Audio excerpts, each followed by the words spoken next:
Moi, je suis venu entre gars virils pour vous parler aussi d'une rumeur. Il paraîtrait que le retour de la jupe pour homme, c'est vraiment pour demain. Alors, c'est une mode symbolique, une mode politique, hein, c'est pas une plaisanterie. Certains hommes, par le passé, ont porté la jupe. On a toujours porté la jupe, les hommes. Mais là, on y retourne. Alors, vous avez mon ami Vianney, qui incarne un petit peu... Ils travaillent tous avec nous, ces mannequins. Hein. Qui incarne un petit peu la mode de la jupe quand elle a débuté, quand elle était balbutiante, par Marité François Girbaud. Alors, c'est sûr, c'est pas très maîtrisé. On dirait un archer, une sorte de Robin des Bois cybernétique, mais le porte très bien. Moi, je porte un petit créateur belge fort sympathique qui nous a fait l'amitié de nous prêter ce modèle. Je vous montrerai après les bas collants que je porte dessous. Et notre ami Florent, lui, qu'est-ce qu'il porte, Karine? Eh bien, il porte l'été 2008 de la collection Agnès B. C'est dire si des marques un peu démocratiques, en tout cas, plus démocratiques que des marques haute couture, voilà ce qui nous attend. Alors, cette mode est intéressante parce qu'elle signe finalement la volonté de l'homme de s'émanciper. Le discours aujourd'hui n'est plus de dire, voilà, on empêche les femmes d'accéder à la parité. Non, notre discours à nous les hommes, les filles, c'est de vous montrer la diversité de profils que nous les hommes, que notre masculinité peut incarner.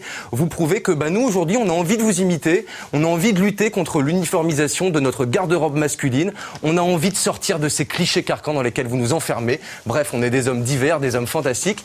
Je vous envoie tout de suite quelques petites images du mouvement jupe pour hommes qui se met en place partout en Europe. Très bien. Monsieur Bruno Lutz, un styliste belge, chantre de l'androgynie et spécialiste de la jupe pour homme, m'a donné rendez-vous au musée de la mode de Paris. Le port de la jupe en Occident s'est apparu aussi bien aux États-Unis qu'en Angleterre, en France, en Belgique, en Allemagne. Partout, il y a des hommes qui se sont mis à porter la jupe. Comme les hommes s'identifient par négation à la femme, une fois que la femme s'est appropriée une matière ou une couleur ou une forme, eh bien, ce vêtement devient automatiquement interdit aux hommes. Eric, bonsoir. Vous rentrez du travail et vous êtes déjà en jupe. Exactement, je me change en fait dès que je peux. Je travaille en costume cravate, je me change pour avoir un habit plus confortable, être à mon aise en fait. Alors, vous avez un métier très sérieux, vous êtes ingénieur, mais vous avez une double casquette, vous êtes également le président de l'association EGE. C'est quoi cette association? Alors c'est une association qui permet de regrouper les hommes qui souhaitent porter la jupe au quotidien et pouvoir s'émanciper avec une jupe. La femme peut porter des pantalons, des jupes quand elle veut, comme elle veut. Pourquoi pas l'homme? Nous sommes bien dans une société égalitaire, donc c'est normal qu'un homme puisse porter aussi une jupe, au même titre qu'une femme. La jupe pour homme, on peut comparer ça avec le port du pantalon pour la femme.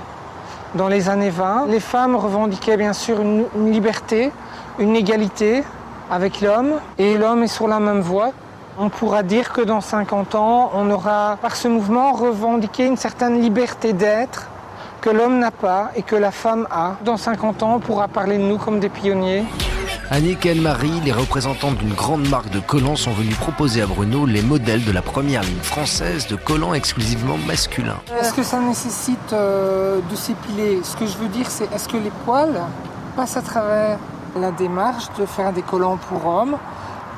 S'inscrit tout à fait dans le courant de la jupe pour homme. Beaucoup portaient déjà des collants en s'approvisionnant dans la gamme femmes.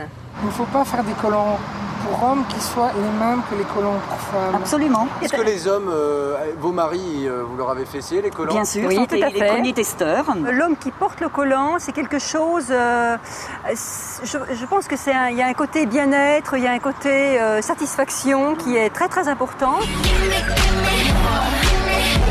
Mais dites-moi Eric, porter la jupe, est-ce vraiment une audace à la portée de toutes les bourses? Ça coûte très cher de s'habiller en jupe parce que l'offre est assez particulière et que c'est vraiment de la haute couture où on peut trouver des jupes pour hommes. L'exubérance de la mode telle qu'on le voit et la jupe n'atteint en rien notre vulgarité parce que c'est qu'un habit, c'est que du tissu. La vérité, on l'a en soi, on ne porte pas la vérité. On n'est pas obligé de se voir tous de la même manière. La différence, c'est une richesse. Il paraît que les Écossais, ils portent rien sous le kilt. Il paraît, oui. Vous avez quoi, vous? Ça, c'est ma discrétion. Il l'a fait pour vous, il l'a porté pour vous. Pardon ? Oui, il a porté pour vous la Mais jupe. pas du tout, il porte la jupe tout le temps. Donc moi je vous dis, osons porter la jupe, osons porter le collant pour homme. Je porte un petit modèle de bas collant pour homme. Une grande marque de collants a créé ces bas il y a 3 mois. C'est bien le signe que nous les hommes, nous allons vous imiter, mesdames.